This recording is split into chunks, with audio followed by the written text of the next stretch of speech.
This is What a Doozy 1929 here, welcoming you to another episode of GTA Autos. Now, I've been gone for a few weeks, and that is due to the fact that my old TV went out, so I had to wait a while to afford a new one. And this one's a bit bigger, so I kind of like it. The other one was a 32, this is a 39, almost 40 inches. I love it, so I'm not going to keep bragging, and I know I hate to do that. Let's continue with this episode. To kickstart it, we're going to be talking about this wonderful piece of machinery right here. This is the Albany Primo. Now, before I get started, why don't y'all hit that subscribe button and also hit that like button so you can hear me give you more GTA context and whatnot about the vehicles on here. Now, I'll give you specs, I'll give you history, I'll give you all the information that you need to know about the cars I do on this show. Not all my stuff is going to be 100% accurate, so please don't leave any rude comments on the comment list. So, let's get started. Now, the Albany Primo has been in the game ever since Grand Theft Auto San Andreas, the original one. And it was just an average, everyday, basic car. It was based off the early 90s Toyota Camry. It wasn't too special. It wasn't very special. It really wasn't. It was just basically an average, everyday civilian vehicle. There wasn't nothing special about it. But when you took it to the customization shop, yeah, there was some nice customizations to it. You can add yourself a little hood scoop, the nitrous on there, and some hydraulics. But at the long run, this was just, it was still a Toyota Camry. It was still an average, everyday, basic civilian vehicle that basically didn't handle very well, didn't perform very well, and it wasn't really good looking. Now, we fast forward to Grand Theft Auto 4, and this is when the Albany Primo gets a huge makeover. This is this second, second design of the Primo. It's been only in 2 games since then, and it's been in 3 games now. But instead of being based off the Camry, they decided to redesign it to be based off of one of Cadillac's flagships, and that was the Cadillac Seville, or the STS, if you're special in that. The STS, or Seville, has been used since 1990s, but the Seville name, of course, has been used since 1975, and that's when it was as its own separate model. I mean, the Seville name was a sub-trim level in the 50s. So if you wanted a Series 62 Cadillac from 1959, let's say you want a 59 Series 62 Cadillac and you want the Seville package, you got more luxury options. And they gave it its separate model name in 75. So I know I'm repeating stuff. I'm not used to doing all this stuff now. But yeah, they designed it in 1993. This was this big design change in the Seville name. It was now Cadillac's new flagship.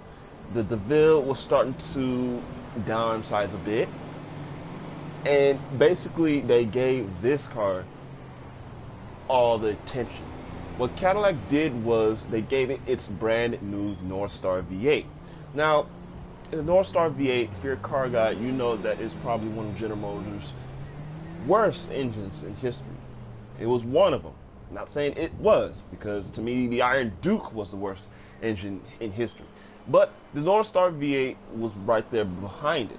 It wasn't a really good engine. Now, in theory, it was supposed to be a really revolutionary engine. It was supposed to be the engine that was supposed to be the take on all these high-end luxury cars. And thank you for cutting me off, sir.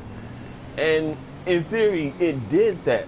But in the long run, the engine basically didn't have a really good lifespan. Once it hit around 100,000 miles, the engine tended to do some really, really funny stuff. And that's not in a really good way. The head gaskets tend to fail as of the car.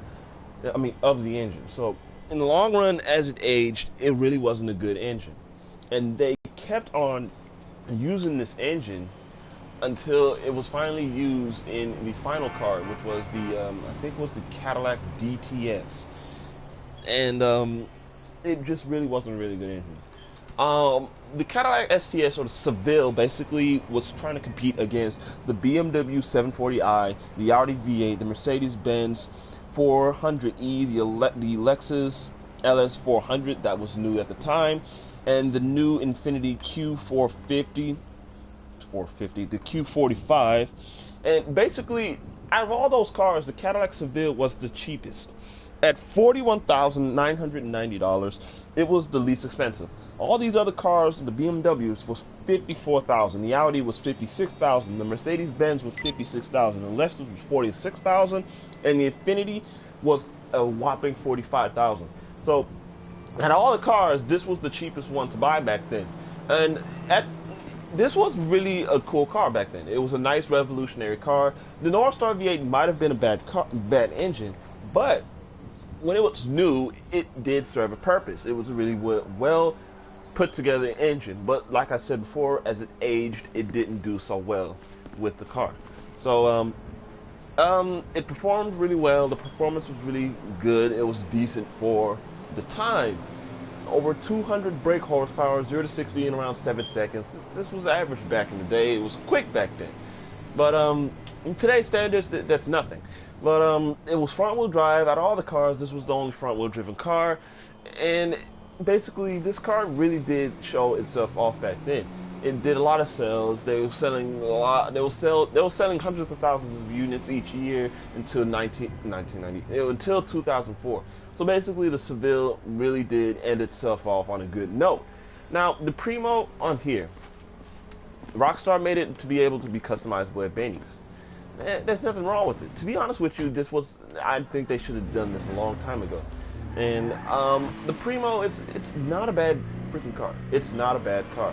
This car is pretty awesome on the streets.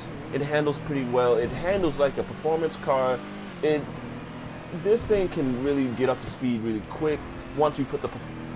I'm serious. What I mean by this car is pretty quick, I mean this car is almost at sports coupe level. Almost at that level. This car can really perform really well. Now, like I said, it's a big car, so the handling is going to be a little bit bulky. To me, I think I did a really good job on this car. It can go all over the places when it comes to this particular type of car. Some of these Benny cars, like for instance the Tornado, the customizations can't go too far. I mean, this on the other hand, this is really cool. This is a nice customized car, and I think Rockstar really did a good job with making this car the way it is. I mean, this was an average, everyday, boring car on the street. Nobody wanted this car. But then once you made this car be able to be customized at Benny's, it's a different change when it comes to this car. I mean, you look at this paint job, the detail that they put on this car. Look at the door handles. It matches the freaking pinstripe on the car. And if you don't believe me, I'm just gonna zoom in. Just look at that. Look at that detail. Rockstar really did a good job on this car. They did not skip a beat when it comes to this thing. Scale of 1 to 10, I'd have to give it, when it comes to performance, it has to be between a 5 and an 8. This is what I mean by this car is quite quick for a sedan. Looks and appearance, it can go all over the place. So that's going to be undecided. Pricing, this car is cheap. $9,000 I think is to purchase, but to take it to Benny's and customize it, you're going to spend over $1 million to get this thing to where it is. Now, is it worth it? That's up to you. In my case, it's not worth it. Even though when I like it, it's not worth putting that much money into an average everyday car that you can find on the street. So, it's basically up to you. If you got that kind of money, sure, go ahead and do it. But if you don't. There's a lot of better cars you can customize at Benny's. So, it's just not worth it. But I just can't. There's nothing more I have to say about this car. It's just an awesome car. I like the stance. I love how the customizations matched with the car. It's not a bad car. It's a wonderful car. You got to try it out sometimes. If you have the custom variants, try to drive it around every once in a while. I mean, this is not a bad car. Should you race in it? Sure. You have to try this car out, to be honest with you. Because I guarantee you, if you try to race this thing, people are going to probably think, oh, this car is slow. This car is pretty quick. I've taken this thing to a race, and I was going against the Shafter. Not the Shafter V12, but the regular one. And of course, that at the time was a really quick car. Now, nobody races sedans anymore. Nobody doesn't. It's mostly sports cars and super. But if you do end up getting the chance to race a sedan, choose this car for a chance. This car might do you some well back. Now, I'm trying to stutter a bit. I have nothing much to say about this car. It's a really awesome car. You gotta try it out. This is what it does in 1929 here, signing off with the Albany Primo. I'll see you guys later.